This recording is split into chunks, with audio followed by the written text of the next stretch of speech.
Hi, my name is Marsha Caddle. You are with us in the Boiler Room, an H2P media production.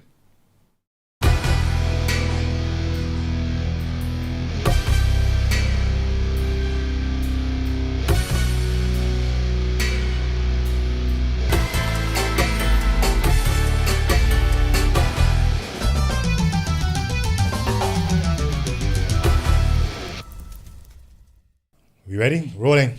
Rolling. Down the hill. Right, down the hill, up the hill. Babbling.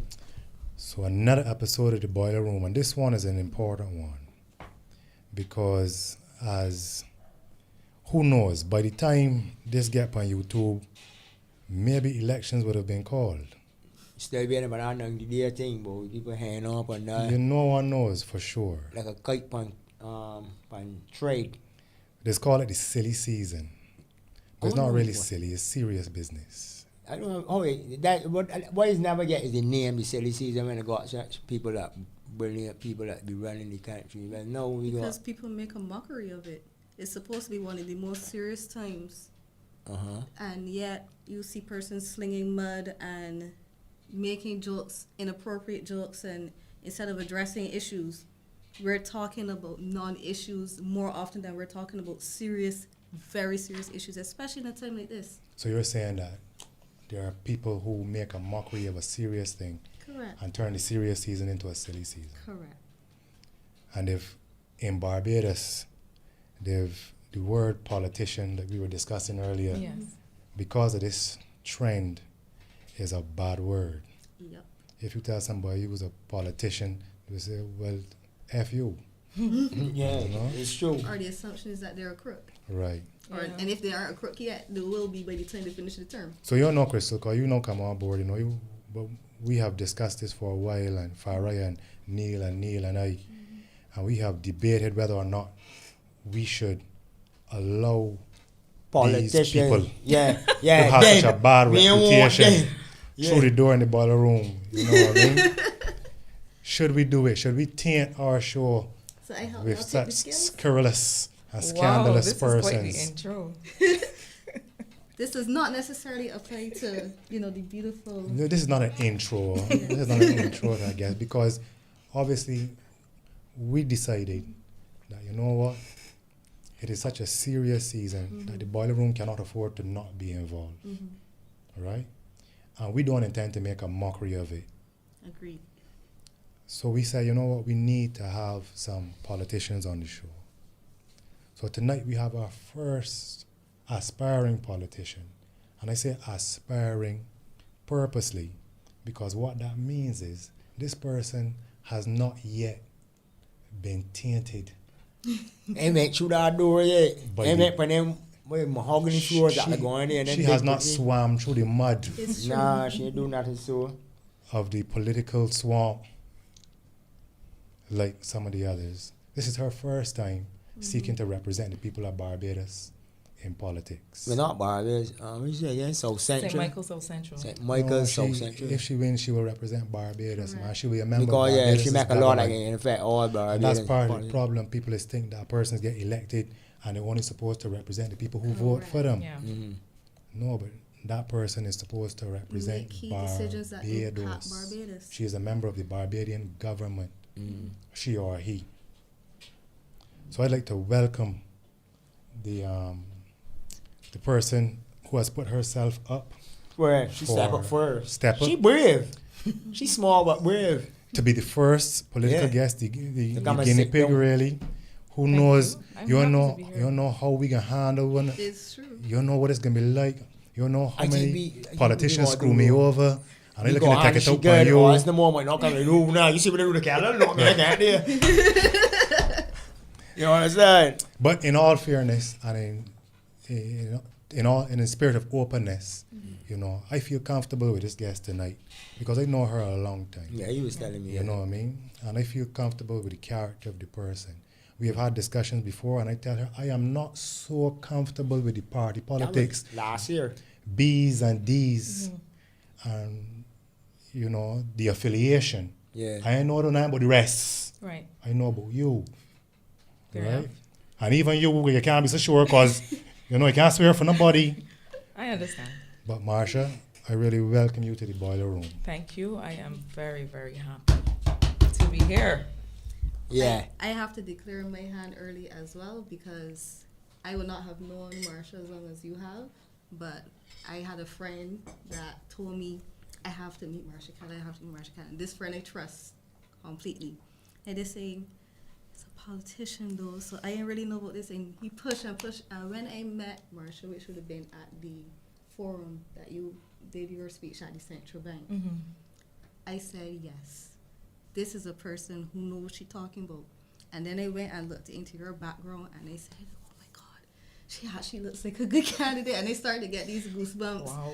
And I just saying, wow, this is some person that I could actually stand behind in terms of intellect, relatability, and confidence. And it felt good to know that there was a politician, regardless of which party you represent, that was some person that I felt like I could look up to. And I thank him for pushing me to meet you.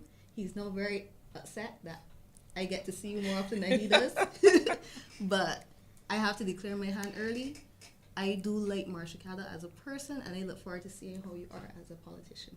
Oh, that's That's a That's ringing a- Hold on. endorsement there. Warm Yeah, let welcome. me just say, you gotta be fair.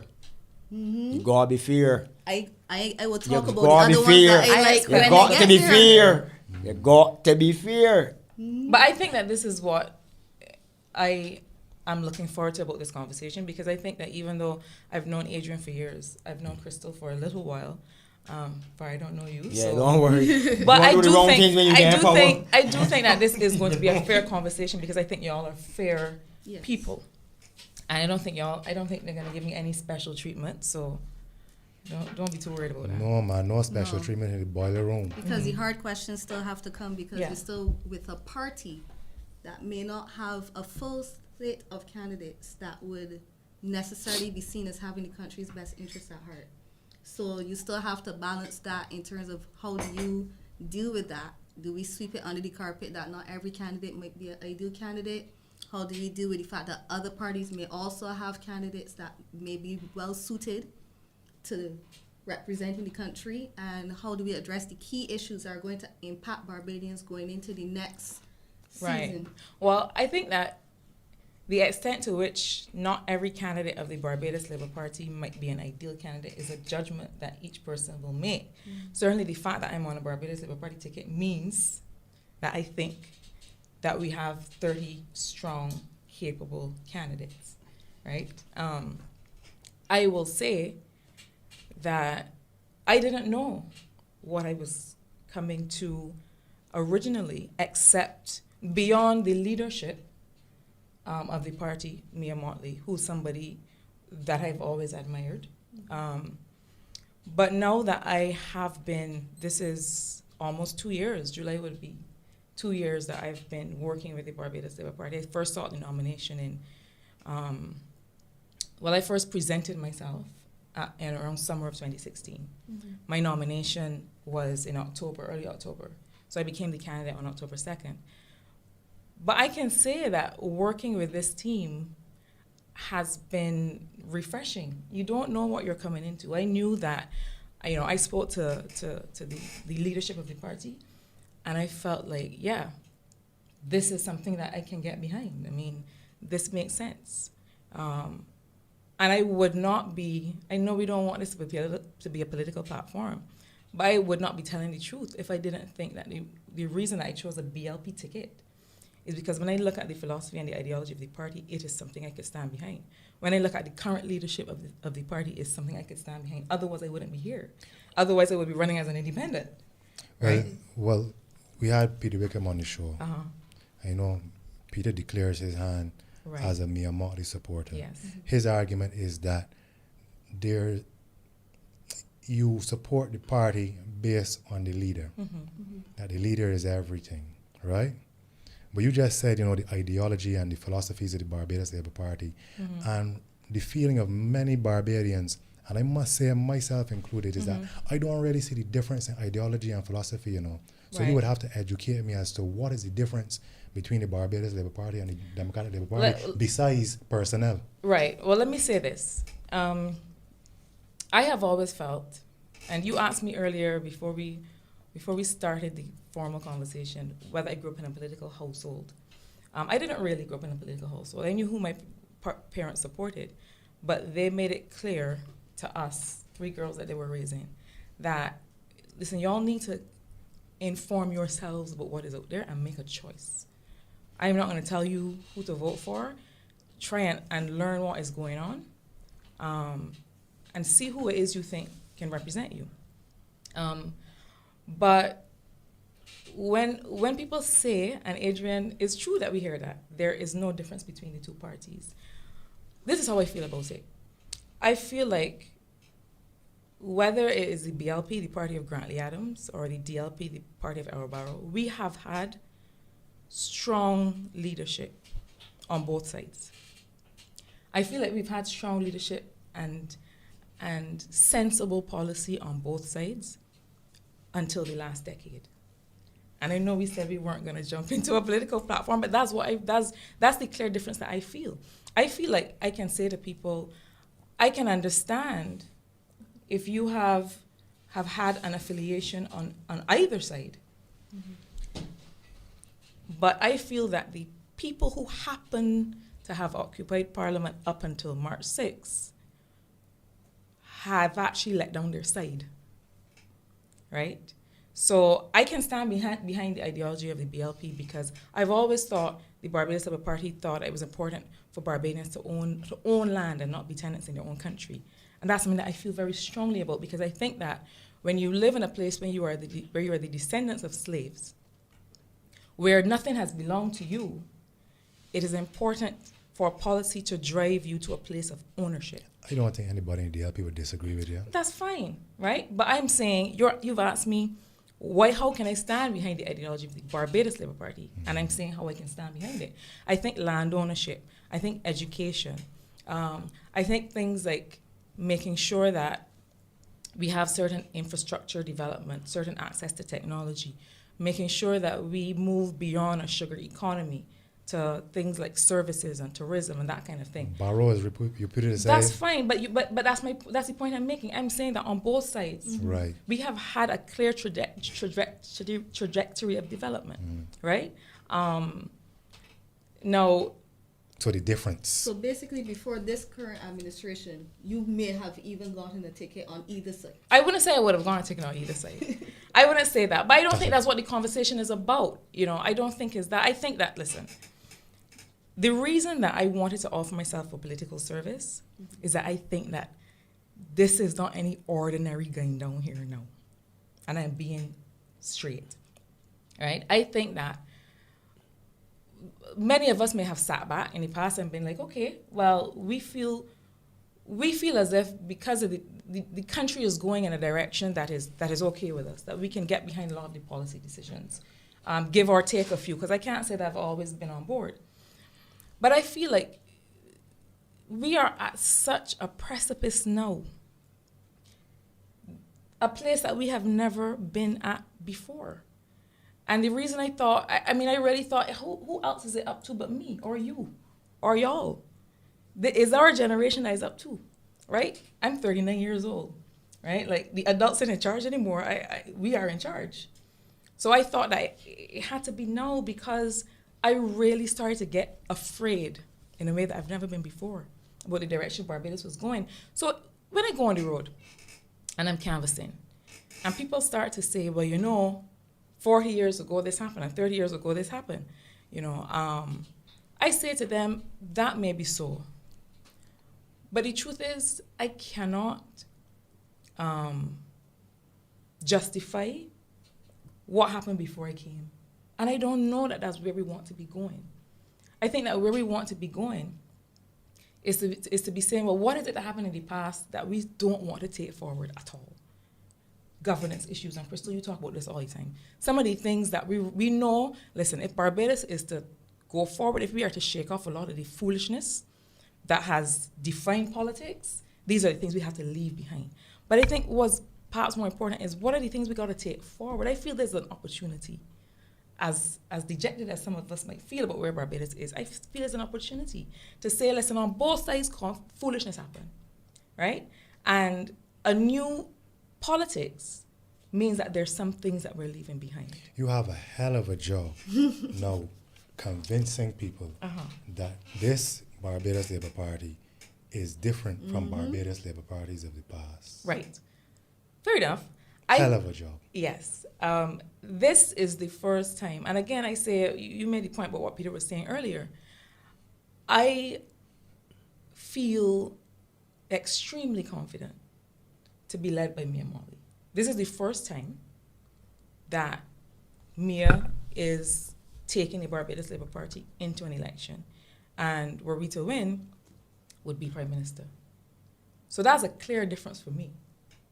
And that is the important difference for me. You know, it's when I talked to her for the first time, I saw somebody who was not performing, who, first of all, the way that I met her is that she was seeking my input. She was like, okay, you're a young person, you have a particular background, you have a particular perspective. Tell me some things that you want to see. Tell me some things that you think we are not getting right. And I realized that that's what she had been doing for some time. And the fact that it is not consultation for consultation's sake, and that from what I've seen in the last 2 years, the people whose advice she seeks or whose guidance she seeks, whether you are 16 or 26 or 36, that it means something. It ends up somewhere. It's not just rhetoric, right? That was the first thing that made me feel encouraged. But then when I heard her talk about the types of policies that a BLP government led by her would seek to implement, I mean, Krystle, you were talking earlier about getting goosebumps. I started to feel excited. Because this sounded to me like somebody who was more about the development than about the politics. You know, when I go to somebody's house and they tell me that they don't get involved in politics, because that's the other thing that we fighting against, right? And I say fighting against it because the sense of opting out is going to be our biggest downfall as a country if we don't try and re-engage people, right?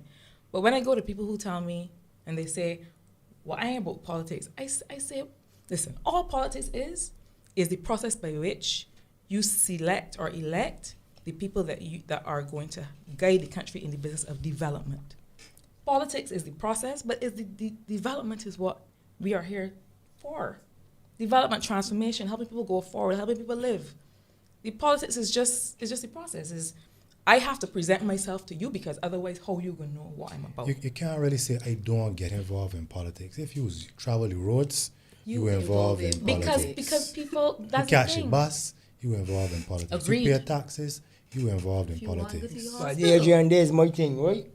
As far as you know what is like quiet. You hear me saying that. My thing is this: people say wrong election time, politicians mouths get sweet like molasses water, and right after that, Don't see them. you don't see, you don't hear the constituency offices shut down, the email change, the phone numbers change, and all of that. Yeah. I went through that already. But I ain't gonna call the politician man here. And right now, well, actually he ain't in power right now, but a lot of people that open me went through that. What the BLP can do now to change that, because we already know he already branded up. We like, he ain't really check for people and he never really look out for the people. So now y'all gotta come and change the whole perspective of him. Right. Or he gotta do it himself. Yeah. So why when you want to empower, as we say, why you can't help people from your communities? That's we one or the other man and then your friend, what? Y'all don't talk. Okay, so you're asking, if you are in opposition and you are the MP, why can't you help because you're not a government MP? Yeah. And I'm glad you raised that, because I think people don't realize a lot, and Santia talks about this all the time. When she first won her seat, she was disappointed because she would become an opposition MP. And you don't have the access, you don't have the resources, you don't have access to any real policy because you're a minority. You don't have the majority in parliament, right? So even though you will come and you will remonstrate about all of the things, the injustices facing people in your constituency, they don't have to listen to you. And you don't control policy at all, and you don't really control any resources. So you get free money every month. Yeah, so basically it's only to me. It's not free. It's not free. I You're mean, a member. if you're If you are doing that, and you can't that's do only nothing, free money to you're pulling me. a salary for nothing. But we mentioned this earlier, which is representation. Members of parliament are meant, this is what you're meant to do. You're meant to know the issues that are affecting your constituents, and you are meant to take those issues to parliament to say, well, listen, this proposed policy is going to, or legislation is going to affect my constituents in this way or in that way or in that way. I think it's a good idea for that reason. I think it's a bad idea for that reason. That's what you're being paid to do. Now, you will find that a lot of opposition MPs, and I call Santia's name in particular because she is one of the ones who I think has done a very good job of this. You'll find a lot of opposition MPs are very resourceful about how they're able to help the community. I mean, even in my constituency in the last couple of years, we are facing such a jaded population that you cannot wait until you get there to show people that you have an interest in their well-being. That's a fact, right? So I can't sit there and hear people tell me all the time how, there are no after-school programs for children, or, we can't apply for jobs because we don't have access to the internet. I can't sit there and nod and say, okay, and not show people, listen, I'm going to try to do something about this. And that's why, even as a candidate, so not an opposition MP, not a government MP, most of my work right now is about helping to develop community programs. So people feel like whether she is in or out, her work is about helping us. Were you doing this before you were running? Well, I have an NGO. So yes, I mean, my NGO, we founded it in 2005 and it's called the Women's Health Advocacy Network. And it's really about, we've done quite a bit of community work working with young women. And the way it started is that, I used to be playing football, going to football, and young women used to come and watch the matches. And I just started hearing some of the issues. Like they would say, they're talking and they'd be saying, well, I was supposed to go and get a pap smear, but X. Or my little children went to school today called them child father sign out, but for right now, we can't really. So all these things were throwing up. And I thought, okay. And even with my sister, she died 4 years ago from breast cancer. And I going through that process with her, seeking treatment. It was maddening. So all of these things that young women were going through made me think, okay, well, this is an underserved or unserved population. This is something that I could do. And so we started quite a bit of community work there. So yeah, it is possible to do work at the community level without being an MP. But it's not possible to do work at the national policy level. And that is one of the reasons that I wanted to get involved. Because I think that there are two levels here. There's understanding what's happening in communities. And the truth is, I feel that now in 2018, because of how decimated the country has been, we now have to go back to the community level. We now have to go back to start helping communities to start to rebuild a lot of the social capital that we used to have. So here's a question I have, right?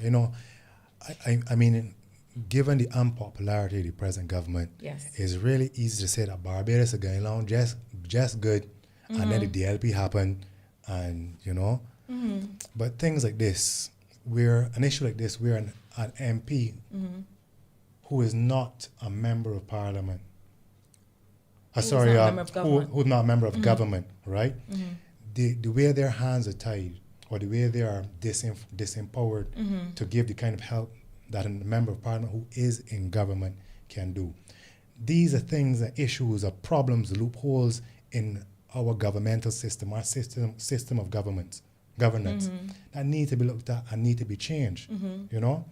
It is really sad that you can win your seat, but your government lose it. Yeah, and you are not as empowered as somebody from the other party. Right, but how you can change? But is there a government in Barbados who's willing to say, nah, damn right, whoever win the seat got to be empowered? I think, and y'all are gonna say this is partisan, but is the reason that I ended up on this side and not on the other side. I think from what I've observed, right, that we have seen a certain level of victimization and hyper-partisanship in the last decade that we have not seen on either side, that we had not seen on either side before that. And what do I mean by that? I mean that there used to be a certain sense of responsibility in Parliament and in the Cabinet that, yes, this person representing St. Thomas, for example, or St. Joseph might be in opposition, but the fact is that their constituents need this particular help, and I'm going to make it happen. There used to be that sense of responsibility, right, by the government, whoever was in power. But what we're seeing now, the perversion of the thing, is that, this government, I don't want it to be a political platform, but, be taking it there. I feel as if this current government is playing politics very far into, playing politics for the duration of their term. So that what happens is that the constituencies that have opposition MPs suffer in a way that opposition MPs' constituencies did not suffer before. I know. I can't say that you're wrong or right. I know that for as long as I know myself, people have been saying, we MP can't do nothing because he ain't in power. This is under successive government. So I know if I buy that. But even if that is the case, what that means is the system allows for a certain level of corruption. I call that corruption. Right? It ain't bribery or thieving, but there's a level of corruption in the system. Yeah. And how do we change the system so it is not possible? That's the integrity legislation too. You could argue, we never had integrity legislation before, and the government never thieved like this one. Somebody can make that argument. Then the point, when the new government come in, if a new government comes in, will they make it so no one ever can get away with the kind of things they're accusing this government of getting away with? Because that's my problem. We are now saying that we're going to depend on the integrity of the next party to not use the loopholes that the current party has used. Let me be fair, is alleged to have used. So that is the problem that I have. I ain't blowing. If you're not going to make movement to close these loopholes, then you're going to tell me we again have to depend on their integrity. And then if it doesn't happen, what do we do? Because the disenfranchisement that we feel will magnify to another level, because you couldn't feel that comfort with them. You get the new person, and the same thing happen again, and you can feel like... You know what I think is a big part of the problem? It is that we have maintained politics and political activity and what happens in Parliament and what happens in Cabinet as a black box, right? So it's almost as if people have to wait for us to come and give them information, where I don't think it should be like that. I don't think that we should have... I think there should be a certain level of information or a certain degree to which information and what we discuss and what we do both at the constituency level and at the national level is clear for all to see. In fact, I think that this is why new candidates like myself find ourselves having to push back against this apathy, is because politicians have made this thing seem as if it is a secret, right? The business of politics is something that we can't lay open to people on an everyday basis. And obviously there's certain things that have to do with national security and these kinds of things that you can't just lay bare. But I think part of the problem is that we've maintained a lot of secrecy around the business of what MPs do on a day-to-day basis. I think that was so before 2008. Yeah. Yeah, that's what I'm saying. I'm saying that as a system, but nobody that cared has before happened. 2008 because Barbados was doing well. We were at investment grade. People could do all the things they wanted to do. No one bothered. You only get bothered when you realize that you're in junk status, you got potholes in the road, and you can't figure out where the money is going. And that's why a lot of what you will see, or you may have already seen, our draft manifesto was leaked. I don't know if y'all saw that. But some of what you will... Somebody said it was what? Straight from the devil was something. You don't even know this. I don't know. These people... But what you'll notice when we launch a manifesto, the official manifesto, and you may have seen some of it already, is that we focus a lot on the idea of local governance, which is, it needs to be about the business of running communities, and this country has to be about more than just the 30 of us in parliament, right? So you have to decentralize some of the power, not in the constituency council way where people were appointed, because that is also clearly open to patronage and to decent political interference. But between the integrity legislation that we've put on the website, which take some licks. Yeah, and that's fine. Yeah. Listen, it could take some licks. That's the point. As long as they get the licks and the changes before it gets passed. Exactly. And that's the point of it. Like, we're not afraid of licks, you know. I think that's a good thing. To put it out there and say, this is what we want to do, and people say, actually, I don't like this, and here's why. That's good. It's good for everybody, and it's good for us. But between the integrity legislation and the discussion of local governance and how it would work, the idea of transparency of information, I've worked with data all my life as an economist, and I've never understood why we could not publish certain actual expenditure decisions of government. Like, why is it that money? That's the point. I mean, I did some work with Jamaica, before I resigned from my job. To run for parliament. And part of what we did was come up with a system to have certain expenditure decisions, especially key expenditure information, projects and programs that are of real interest to the people of the country. Have it published on a real-time basis. What are you spending when the day comes? There's no reason at all why we cannot do that. And, it is something that I would like to see. It's something that I raised with my colleagues. And they also think that there's no reason that we can't see that. The idea of open data. Like, what's the real situation with the unemployment? What's the real situation? Stop sitting back and waiting for the central bank government to come and proclaim this and that. We should be able to look at it every day. What's going on with the foreign reserves?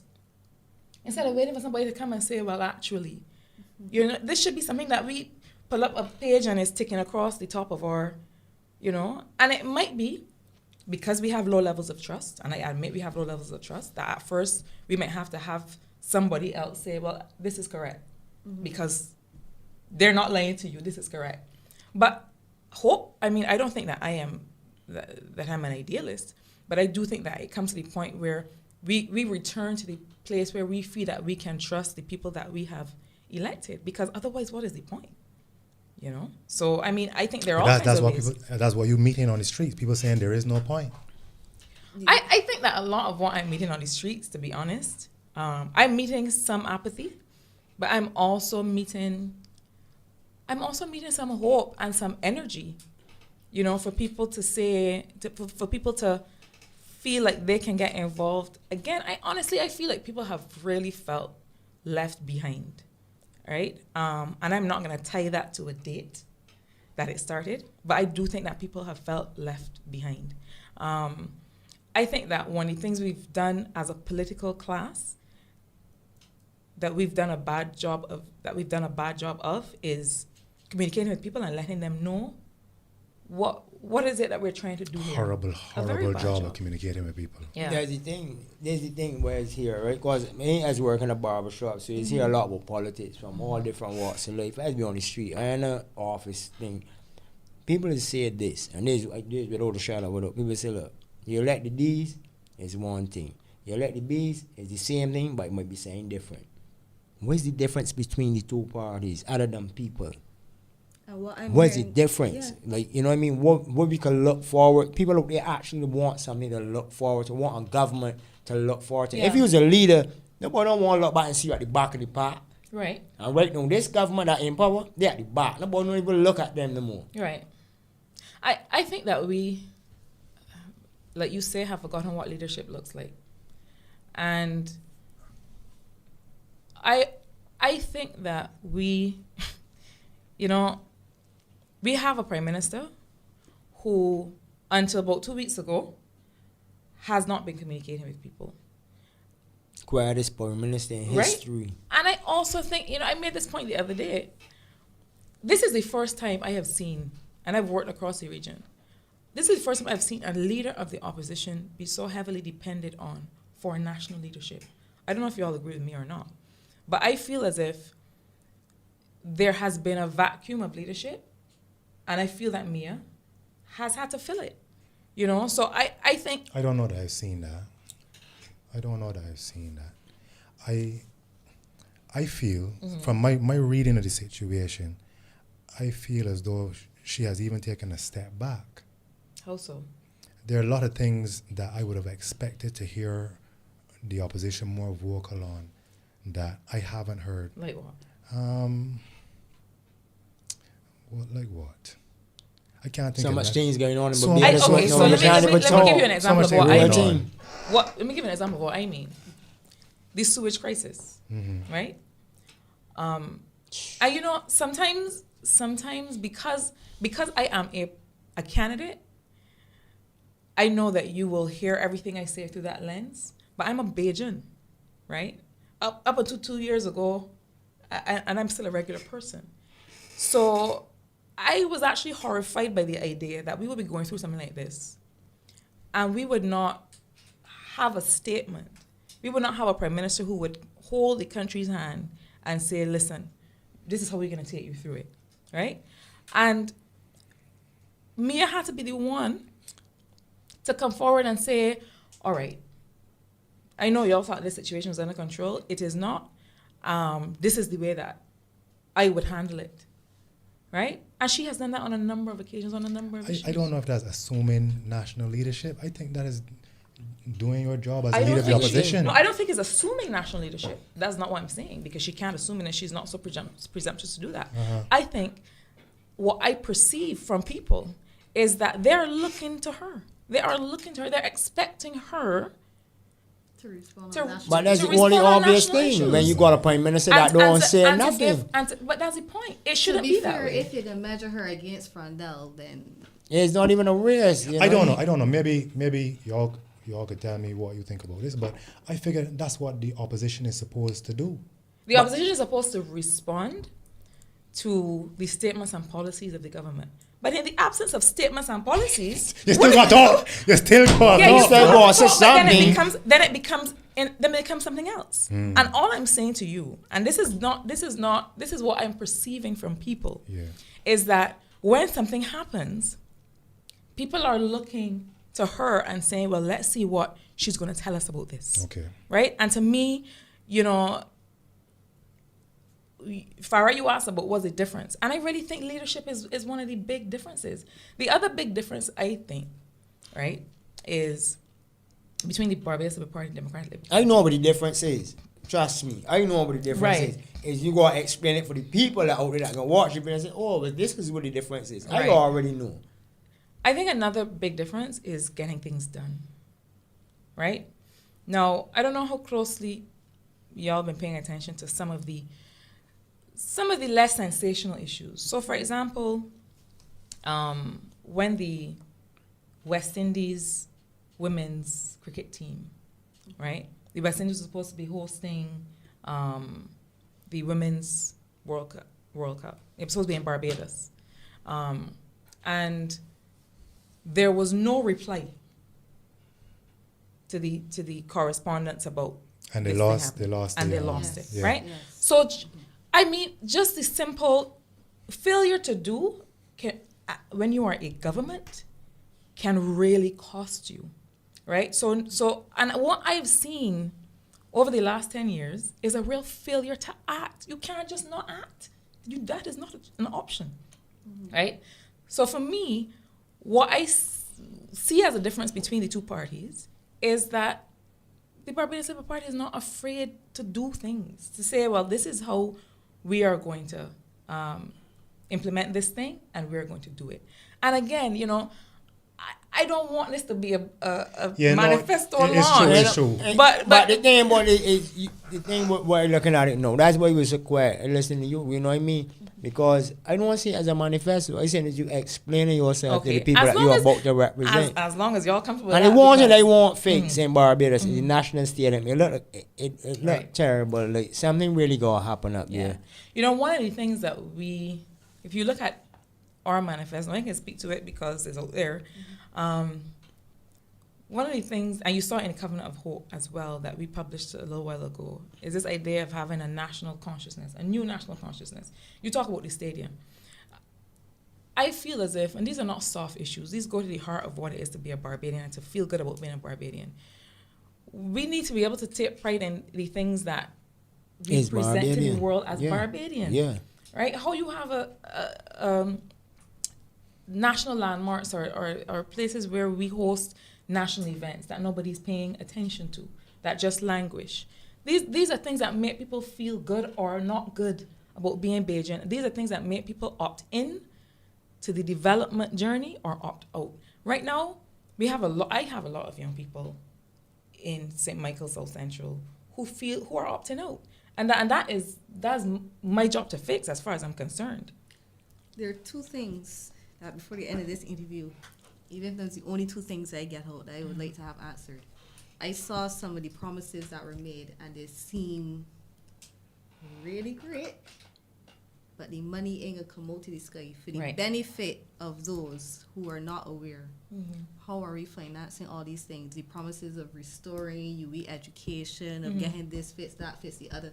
It's a lot of money and we at 4 weeks or less of Right. foreign reserves. So how are we doing this? Okay.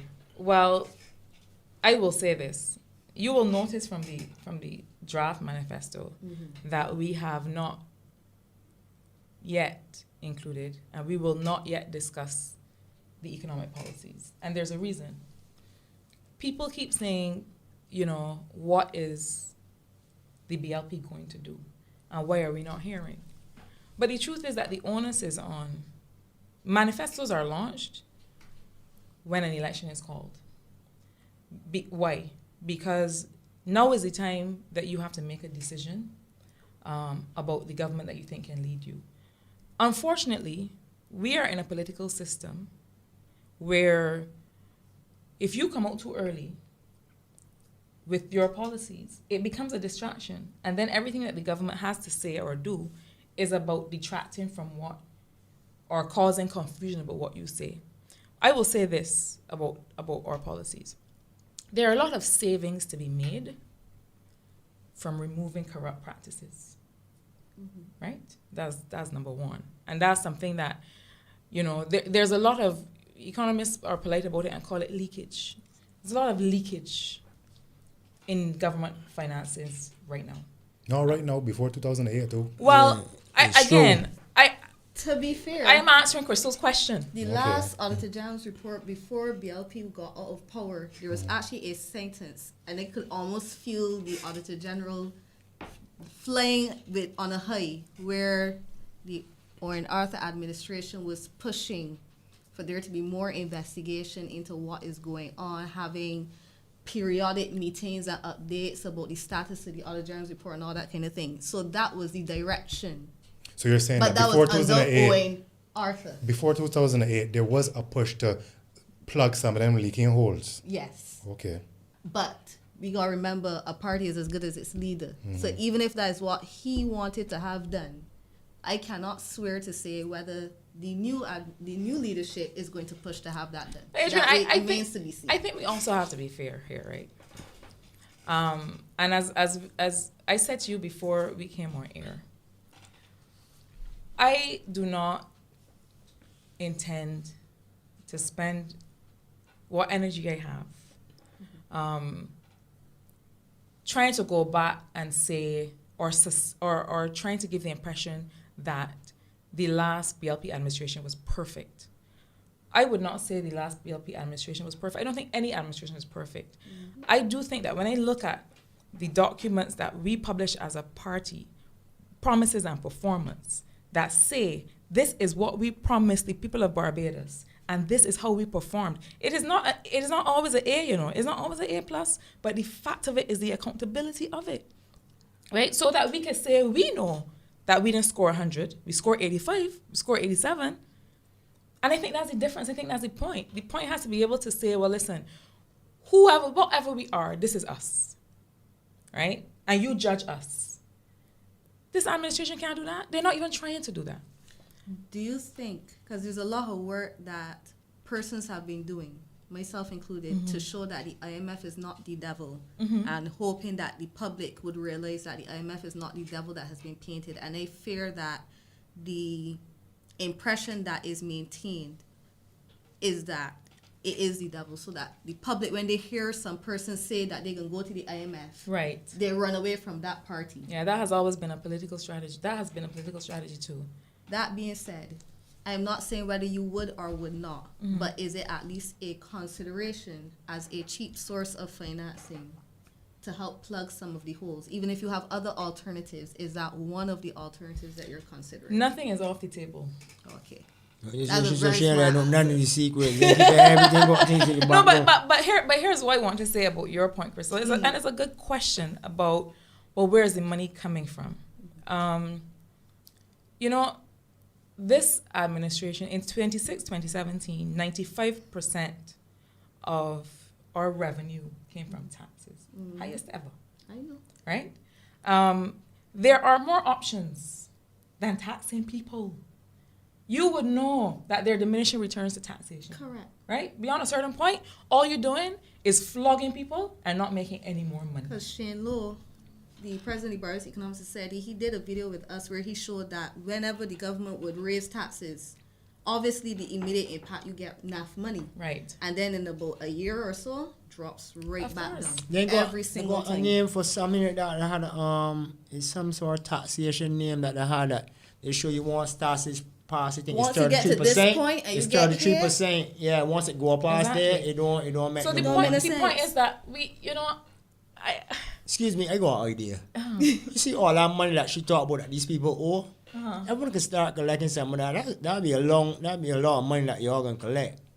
right. You know, you have heard about I that. have Right. I've read Krystle's work carefully. Right. So a lot of that owe to people because you realize if you owe courts, they just come and pick up the things. Yeah. You understand? So these people owing money and ain't paying and still free to operate in Barbados and do as they feel like. And we stand up watching like, damn, if they owe them, they will come and collect it. So why? What? They're too big for people to collect back from them? Yeah, I think definitely we have to rationalize on both sides what is owed to government and what government owes people. Because government owe people too. This last administration owe real people. So we got to be able to reconcile that. But I think the bigger issue for me is that you got to target growth. I tell people all the time, remember growth. You cannot just tax people. I'm sorry, but it is when you have no ideas that all you can think to do is come up with new taxes. The country has to grow, right? Sure. There are sectors in which we can grow. You know, there are opportunities in international business, there are opportunities in cultural industries, there are opportunities in renewable energy. We used to be able to say target 2%, 3%, 5% growth. You know But what? that don't know. I sorry to jump in. Go ahead. I started to jump in, Go right? ahead. And it ain't that I defending the government because I think everybody don't know the feelings of the president. Or everybody has a sense of the feelings of the present government. PPNSRL. Right? Where's Stamper? Where's Are Stamper? people not PP. supposed to live? Rasule. PPNSRL. So for me, the discussion is really not about how poorly the DLP is doing. That's a non-issue for me. My concerns are, I guess I could say, two concerns. One,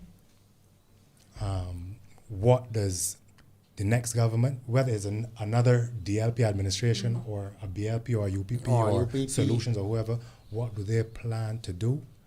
And two, how do they plan to change the political culture of Barbados that these kinds of things don't happen again? Because Correct. and that's even the And more we can keep coming back that is to the that. more interesting question to me, because we could sit here and say, you know, But they isn't plan that to what we do were just this. discussing? We were just discussing the So that's why Oh, my interjection was so right, we can okay, go back to back that. to Don't you Okay. scare Go tactics back some to of that. blood can run in the streets and marijuana got to get legal.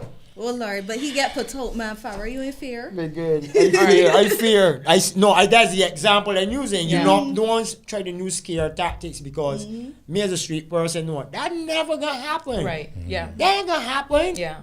And we already know, like, you hear, like, you talk to certain, as we call them, the chiefs out there. They don't want to be legalized. They don't care about that because they know the minute you legalize weed, somebody can build some big hangers. Right. And they can go out the weed growing in these big hangers, and the little small man can always feel the pinch again. So people talk about legalization. I was afraid. I was like, oh yeah, I want to walk and smoke my split. But then I check myself. It don't guarantee that when it legalize that you could be able to do that still. You know what I mean? I rather go with it like, yo, let me walk by the little ounce and blow a little oil and thing. It's still legal, but yo, that's how it is. It just gotta come up with something. People want that so bad, and that's not the main thing I think that can help Barbados legalizing marijuana.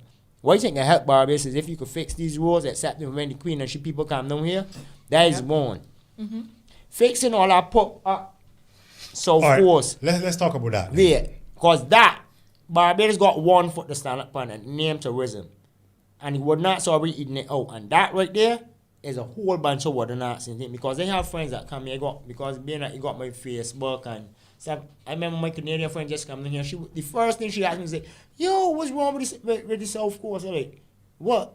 She's like, you didn't realize that they got a lot of sewage up there? Like, oh, that. Like, oh, we're customer that ain't going to be until somebody come along with the idea and think and use the money and get it fixed.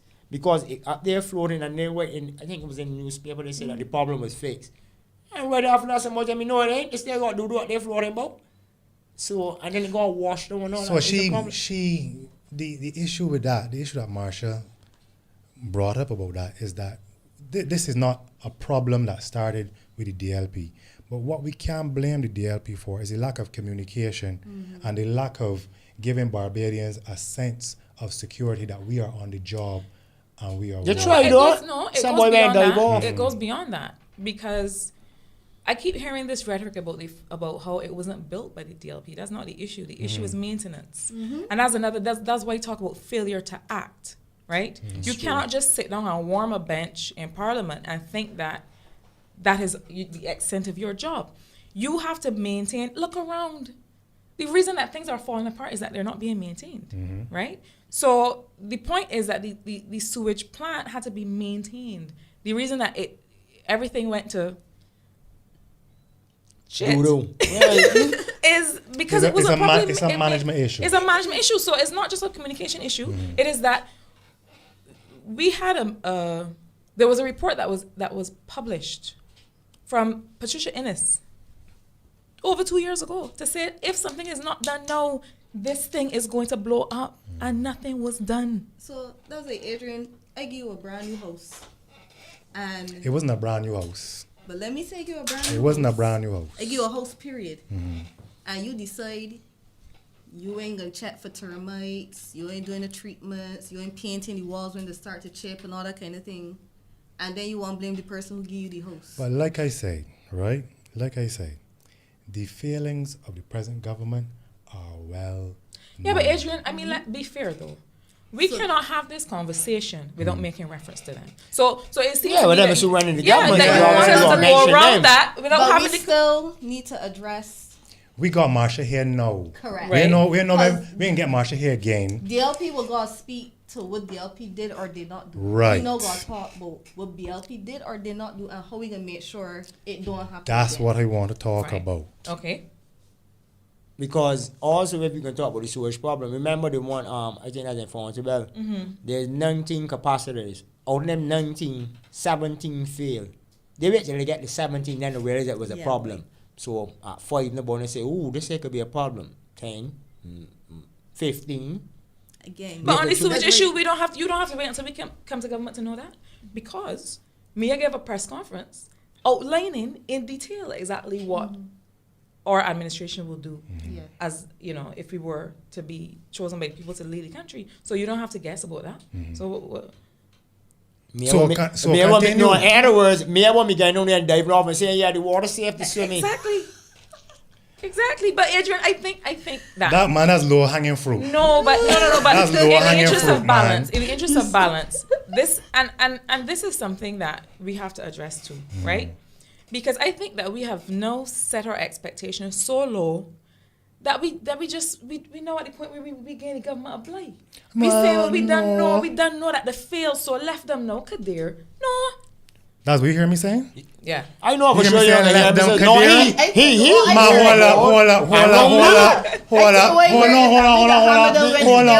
hold on. We gonna invite the DLP in here too. Yeah. We gonna invite the DLP in here too. But my responses have to have context, and this is and this they are now the government, so I cannot respond without making reference to what is happening now and why. You asking me about what will be our responses to X and Y, right? I can't respond without making reference to what's happening now. You can make a reference, but making a reference. And that's what I'm doing. Your Farah is the I one know, that- Farah. In all fairness, it is not you. I interrupted Farah. I telling Farah, we don't know put running in the streets. Yeah. Let me hear from the prospective candidate going forward now. Not only about put in the streets, but like I said, this government was allowed to do this by the people of Barbados. Right. The people of Barbados, with their apathy, with their lack of involvement in politics, with their hands-off approach to politicians, allow this. Don't forget to win a second term in office, you know. It's true. Don't forget to win a second term in office. So I'm saying, So give him a chance. my concern, the question for me is how will the next government of Barbados empower the people of Barbados and change the political culture of Barbados? Right. That this cannot happen again. Okay. I think that the next government of Barbados can provide the opportunity, can provide the environment to change the political culture, but I think it's up to all of us to change it. A couple of weeks ago, we had a meeting where we introduced the idea of local governance, right? Where we have in every constituency people's assemblies that are elected by people of the constituency, elected, not appointed. And where a part of their work, which I am excited about, is keeping government accountable. So keeping the MP and the government accountable for things like services in the community. So things like how the hospital is running, things like how the polyclinics are running, what's going on in schools, so that, you know, there's a system for saying to the MP or to politicians, this is not good enough, and there's a way to do it. And who's going to establish those systems? No, a Barbados Labour Party government would do it. But what I'm saying is, that's why I said we provide the framework, but it's still up to people to get involved. Because here's my concern. I've had a couple, let me give some examples. The last show that I did with David Commission, Chris Turton of the Bar Association, and Verda de Pisa, we talked about the Police Act. We went around a whole rigmarole about how dangerous it is, the potential impact, everything else. The fact that you ain't had no input from nobody, it just get passed, and this is something that we would like to be able to have a say on because of the significant impact it will have on us as citizens. And at the end of all of that talk that we put down, we hear it don't make a difference because it done gone through anyhow, and there's nothing we could do at this point to change it. And this is what I mean by my fear. How do we make sure that never happens again? And if it does happen again, what recourse I got as a Bajan? Because I might not be able to depend on the 285,000 Bajans to get up and say anything because they don't feel as though it ain't gonna make a difference. So me and the other few persons in Barbados who are pushing for accountability, what we supposed to do when we see these things happening? We can't engage Bajans more because the fed and the feel as though talking ain't gonna make a difference, pushing ain't gonna make a difference, and it's just these few bodies pushing for these things not to happen. I want to see a government that say, boy, I wish more Bajans was like David Commission. Yeah. I want to see a government that enjoys that challenge and appreciates that challenge. Let me say this. I really feel that the people of Barbados are going to have to see inclusive governance in action before they believe that it can happen. I agree. Right? So we've talked about things like referenda and people's initiatives. People's initiatives means that you want something to happen. If there 5,000 more or 20,000 more or some representative sample of people and you could get those signatures to bring something to Parliament, that is a people's initiative. So it is something that clearly has enough talk out there, clearly has enough support that Parliament should consider it, right? That's one. The idea of having consultation on policy, and that's why I get afraid, because I feel as if Bajans forget that there are things that used to work. We used to have a town hall meeting system, right? Lots of countries all over the world have it, where you bring draft legislation to people, and that's why the people's assemblies are perfect for that. You bring draft legislation, just like how we bring the draft integrity bill, and say, this is what we have, what do you think about that? And give people an opportunity. This is something that used to happen in Barbados before. It's happened within the last 10 years. So, well, at least with the cultural industries bill, there were consultations about that. Exactly. So I mean, it is possible to have a consultative process, and to make people feel things like referenda. That if something is important enough, that is not up to the 30 of us, that y'all go, binding or non-binding, y'all like go. This one where, as far as I'm aware, they didn't have a town hall, they had a consultation, they had nothing. But Krystle, that would not happen. And I mean, it's one thing for me to tell you so, but I would like it to be the will of the people. I know you got the faith that it will not happen. Yeah, but I'm here talking about what's going to happen when you all get your 5 years, if y'all get your 5 years, and we don't see it happen, what recourse is there for us? Because right now, I feel as though we're being held to ransom by the fact that there is nothing legally that we can do when these things happen. Nothing. These are things that need to be looked at. So if I am going off of the fact that of your faith and it don't work out, I'm praying it works out. It's not faith though, it's policy. It's policy. That's why I said. That may or may not get put in place. It may or may not. But Krystle, the truth is that I can sit here and talk till the cows come home. I could write manifesto till the cows come home. It's not about hope. It is that it is demonstrate. Because when I sit here from outside government and tell you, yes, we're going to do this. Okay, great. But we have to demonstrate. Right. And you know what they say. It's a tough position. I promise you the comfort to show and to prove. Yeah, show and tell. Nothing else more that you could do other than tell people this. So it's really a tough position that you're in. But people that have lost faith. But I know that, I feel that Bajans at this point are going to be receptive to positive movement. I do. I think that once we are able to prove, and it's not going to take us 5 years to do it, I think that once we're able to prove within the first 6 months that we are doing things different, that people are going to start to say, okay, we can pay attention again. But we can only do it. We can only do it.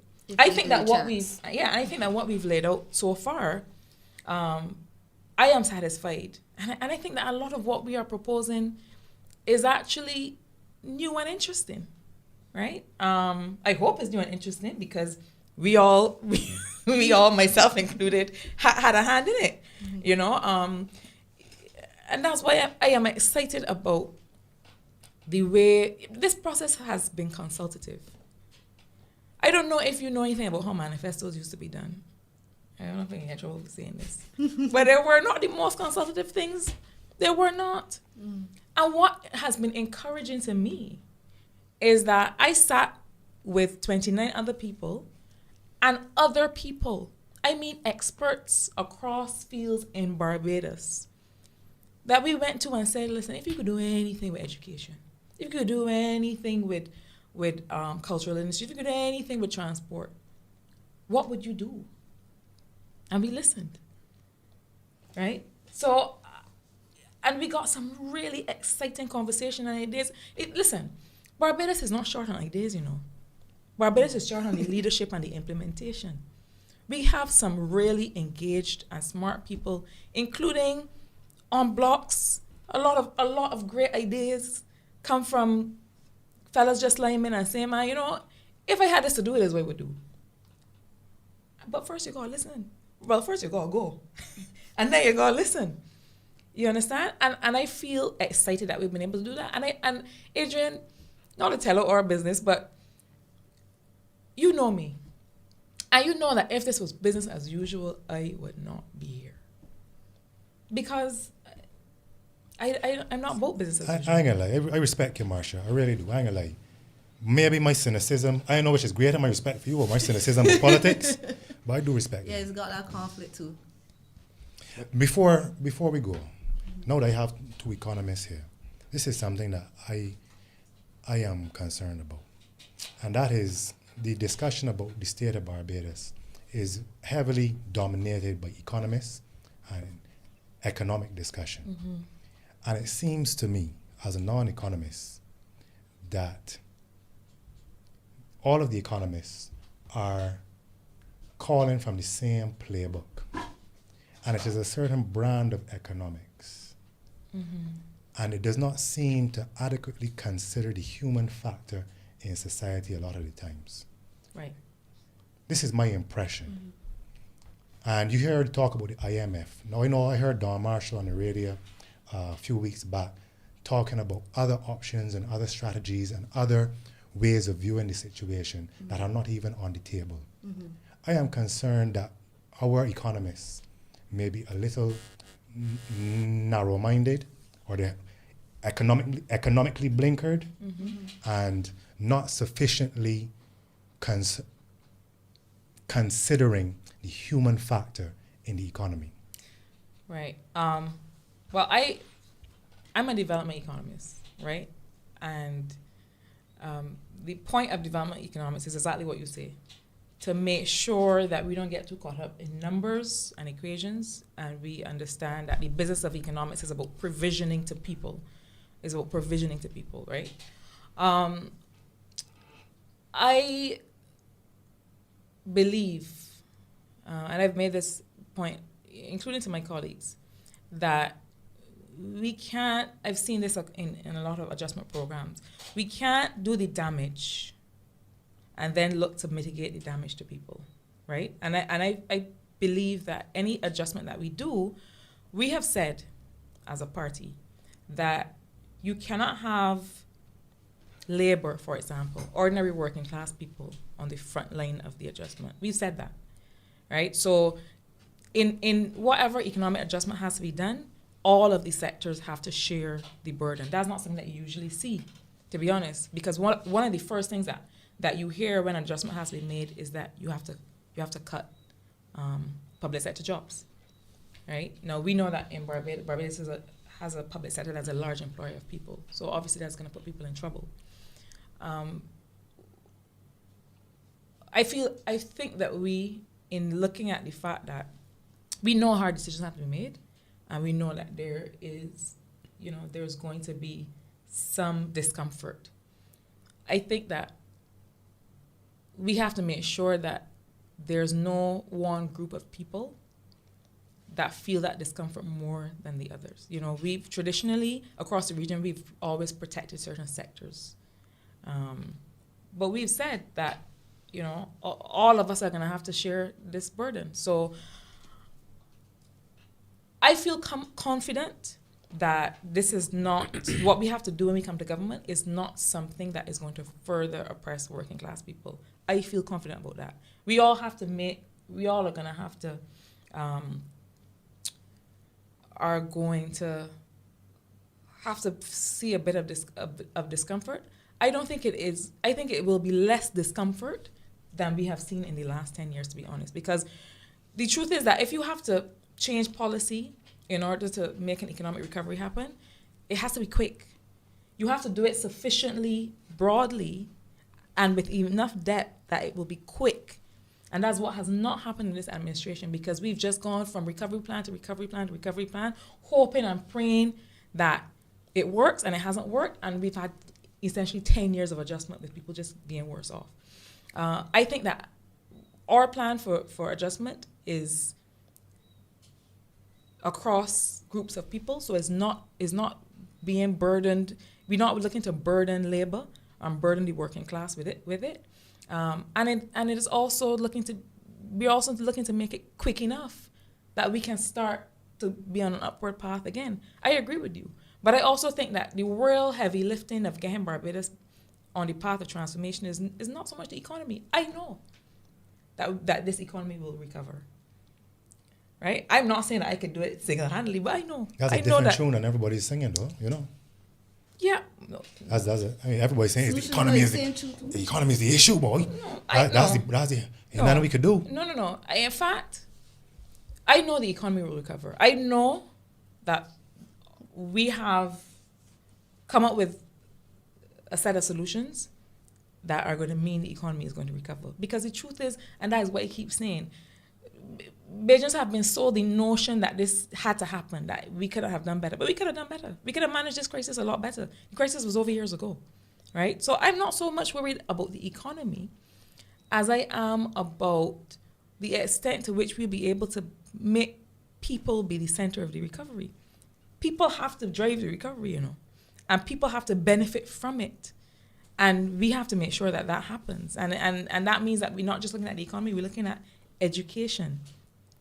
A lot of the heavy lifting that we have to do is in the education sector. Yep. That is the real thing. That's the real thing. Real thing. Because I quite hear a lot of people saying that that the education system want revamping because it's the same thing that my grandmother learned in school, the same thing that now my children come now and learn in school. Like, what? But that don't make the sense. Here's where I would jump into the present administration because I believe that the Minister of Education has been allowed to slip under the radar, even though he didn't want to slip under the radar.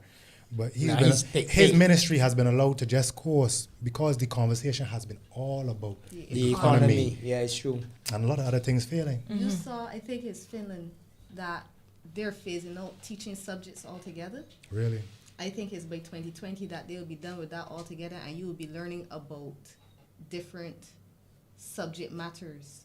So if you want to be a barista and there's economics involved with that, customer skills, all that kind of thing, that is how they're focusing their education system. So when you go into a job, you will know that these are the skills you need to be able to accomplish this job. These are people not afraid to create for themselves. But you know, I listen, I cannot wait. I'm excited about discussing all of our policies, but I cannot wait until we get to the conversation about our policies on education. Me neither. I cannot wait. I mean, I hope you'll have us back to talk about them, but I'm excited. I'm excited about them because, you know, and I said when I gave the Grantley Adams lecture, the same one Krystle mentioned, and you know, I talked about a new development model, and a lot of that was grounded in education and culture. That's how we can turn around. That's how we can turn around. When we have persons who start to think differently and think ahead, it is so difficult to think in a mold which was developed for persons to be good workers, good industry workers, where you have to do this, and this to produce this. And now we want them to think creatively. And you're being punished if you make a mistake. You feel as though people understand that? The people that you move, the circles that you move in, Krystle, people understand this? You catch that look? You catch that look when you feel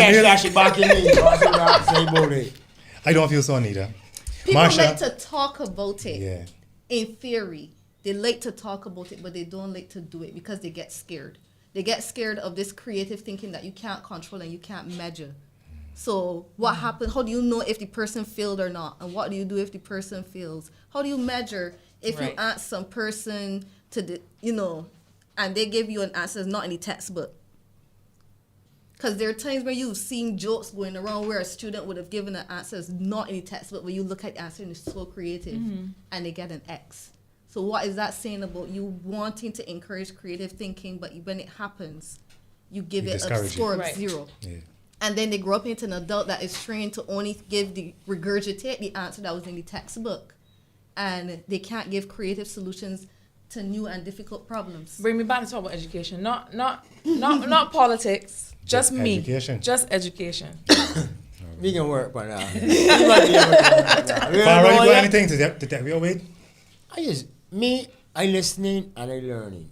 Me, I ain't gonna pick by nobody yet because the thing about it is I learned this a long time ago with doing blogging. If you jump in too fast and you see the wrong things, they might come back to hurt you.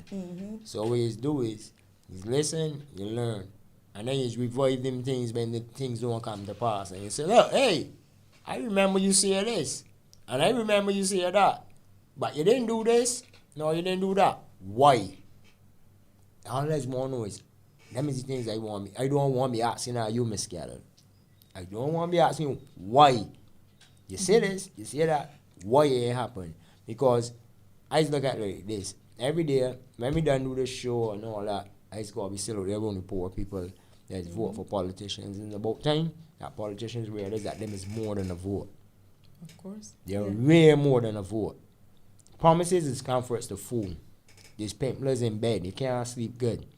You understand? And people gotta realize that. With that being said, Out. and Bad. done talk.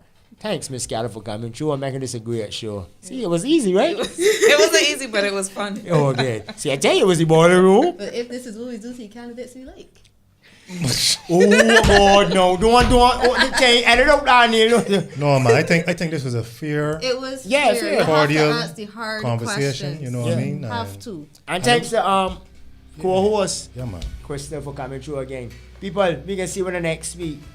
Out and bad, done talk.